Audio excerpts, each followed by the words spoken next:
Hi friends, welcome back to my channel. কেমন আছো সবাই? আশা করি সবাই ভীষণ ভালো আছো।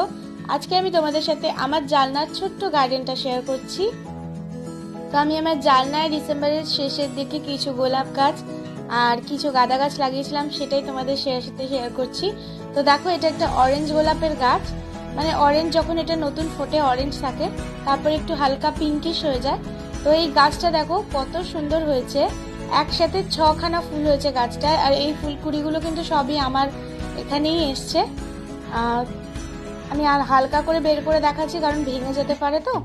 তো সব এমনি বাইরের দিকে হয়েছে, যেহেতু এটা জানলায় রোদটা বাইরে পায়, তো ওই জন্য বাইরের দিকে সব মানে ফুলের কুড়িগুলো গোলাপগুলো সব বাইরের দিকে দিয়ে দিয়েছি। তো দেখো, এখানে 6খানা গোলাপ হয়েছে টোটাল।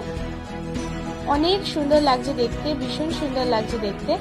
আর গোলাপ গাছের সার বলতে আমি দিয়েছি ওই হাড় গুঁড়োর সার, আর অল্প চা পাতা দিতে পারো। চা পাতা ভালো করে ধুয়ে ইউজ করা চা পাতা দিতে পারো।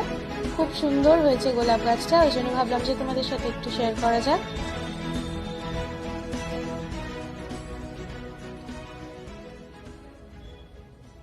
এই রঙের গোলাপ আমার সত্যি ভীষণ ভালো লাগে, আর গোলাপ আমার সবসময় একটা ফেভারিট ফুল। এখানে দেখো আমি লাগিয়েছি পিটুনিয়া, এইটাই এই একই জানলায়। দেখো পিটুনিয়াগুলোও অনেক হয়েছে।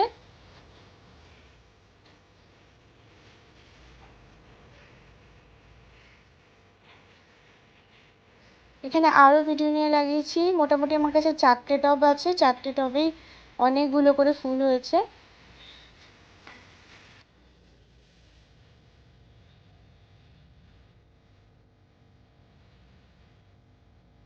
এখানে দেখো একটা বাটন রোজ এটাকে বলে, বা চায়না রোজ। তো এটা ছোট্ট ছোট্ট গোলাপ হয়। তো এইটা এখন বেশি গাছে ফুল নেই, কিন্তু প্রচুর কুড়ি আছে। দেখো ঝেপে কুড়ি এসছে গাছটায়। এই গাছটায় যখন পুরো ভর্তি করে ফুল হয়, ভীষণ সুন্দর দেখতে লাগে।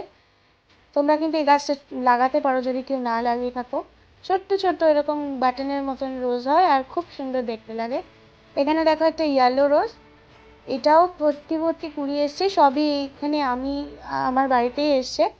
তো সেই জন্য আরও খুশি।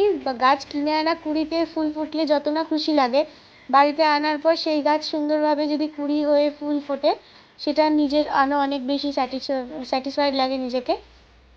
তো দেখো এখানে হলুদ গোলাপ গুলো 4টে রয়েছে এখানে। দুটো হালকা করে ফুটছে আর দুটো একদম পুরো ফুটে গেছে।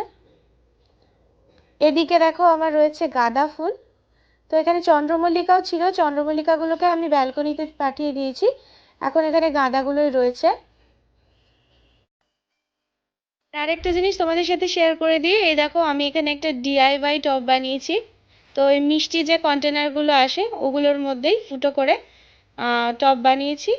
আর আমার কাছে এরকম চেন ছিল পুরোনো একটা টবের, তো সেই চেনটাকে এর মধ্যে দিয়ে এরকম এস বানিয়ে ঝুলিয়ে দিয়েছি। তো এটা একটা ডিআইওয়াই টব। আর এর মধ্যে দেখো আমি লাগিয়েছি রসুন গাছ, রসুন পাতা লাগিয়েছি। তো আমার যখন লাগে আমি এখান থেকে কেটে পাতাটা ইউজ করে নিই, পরে আবার নতুন পাতা গজিয়ে যায়। তো কেমন লাগলো আমাকে নিশ্চয়ই জানিও কমেন্ট করে। হলো আমার ছোট্ট গার্ডেন, ভাবলাম যে তোমাদের সাথে একটু শেয়ার করা যাক। কেমন লাগলো ভিডিওটা প্লিজ আমাকে কমেন্ট করে জানিও। ভিডিওটা ভালো লাগলে ভিডিওটাকে প্লিজ একটা লাইক করো, আর আমার চ্যানেলে যদি নতুন হও চ্যানেলটাকে প্লিজ সাবস্ক্রাইব করে নিও। দেখা হচ্ছে পরের ভিডিওতে। ততক্ষণের জন্য সবাই খুব ভালো থেকো। টাটা।